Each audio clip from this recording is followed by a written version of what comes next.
Hi guys, my name is Nidhi and welcome to my channel.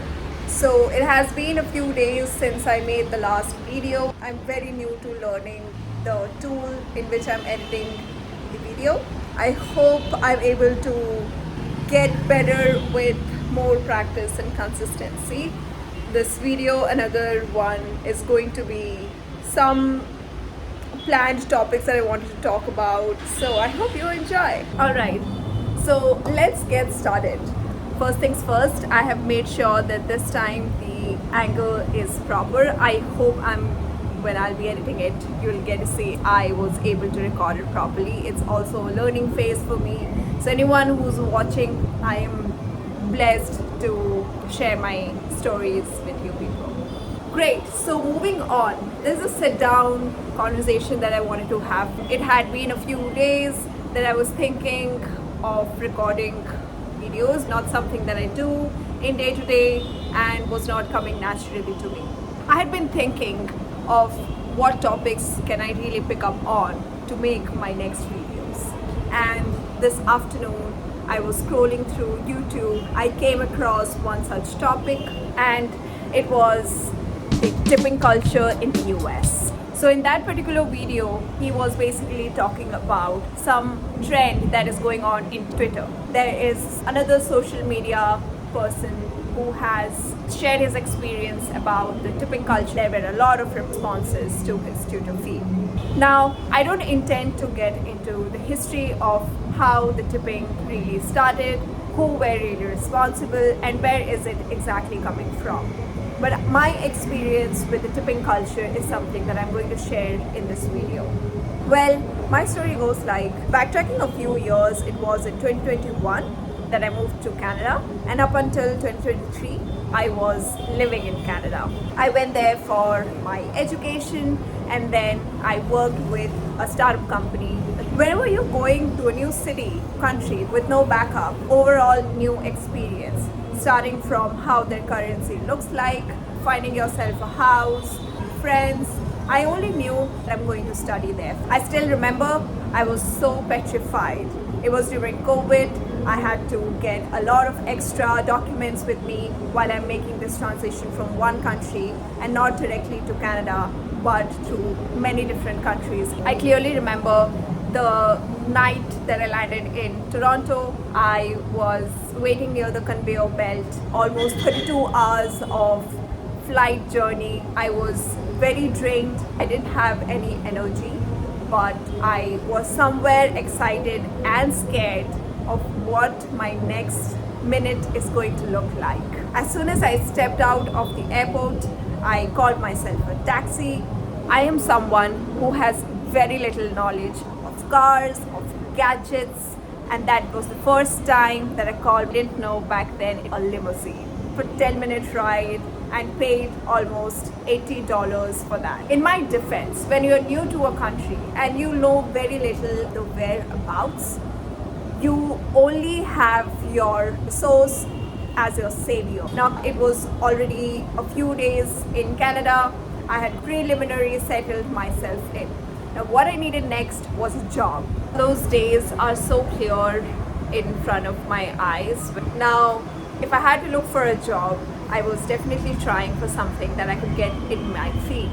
Now, my field is in human resource, and it was not very easy to crack a job in the first week of landing Canada. So I had to pick up some survival jobs, and I started working in the kitchen of Tim Hortons. It was a Wednesday afternoon that I went to that particular Tim Hortons right after my college ended, and I met the manager. She was a Filipino and very kind to offer me the job then and there.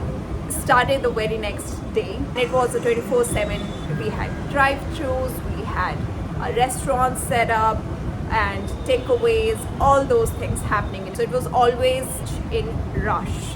The first day when I walked into that job, I got my uniform and a cap. As soon as I wore that uniform, I landed a minimum wage job. So minimum wage is something that every state in Canada, every province has set for their people. It is the bare minimum to help you get through the month with your rent and every expenses. There used to be some days where we used to make even 25 cents each as tip. There was a tipping box right beside the cashier where our customers would leave us some tip, and we used to distribute that amongst all the employees that were present in that shift.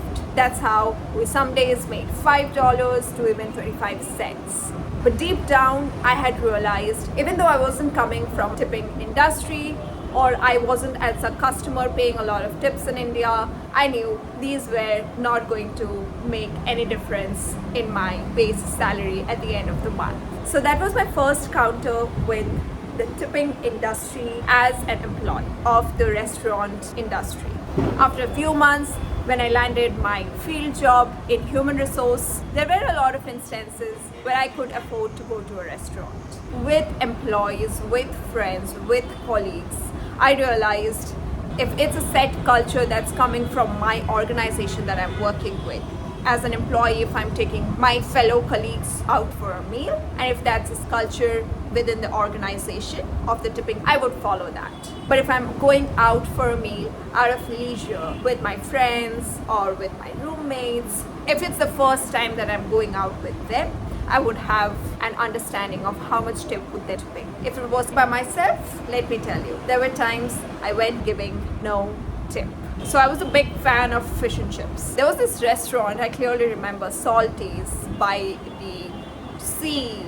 They had amazing fish and chips. There were times I almost walked out giving no tip. Sometimes embarrassing. It really took me a thick skin to walk past it. Eventually, after experiencing this tipping culture, I came to a point that if my bill is above $100, I wouldn't mind paying between $5 to $10. But my bill is even $99.